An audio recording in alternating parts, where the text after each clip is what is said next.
దోర్నాలలో భారీ అగ్ని ప్రమాదం కలకలం రేపింది. గడ్డిలోడుతో వెళ్తున్న లారీ అకస్మాత్తుగా మంటల్లో చిక్కుకుని దగ్ధమైంది. ఈ ఘటన స్థానికంగా తీవ్ర ఆందోళనకు దారితీసింది.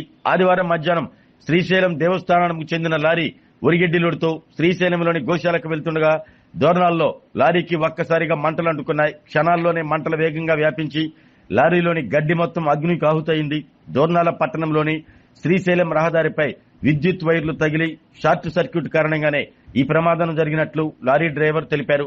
మంటలు తీవ్రంగా ఎగిసిపడటంతో వరిగడ్డి కట్టలు రహదారిపై పడిపోయి మొత్తం ప్రాంతం మంటలు మరియు దట్టమైన పొగతో కమ్ముకుపోయింది. దీంతో ఆ మార్గంలో ట్రాఫిక్ కు అంతరాయం ఏర్పడింది.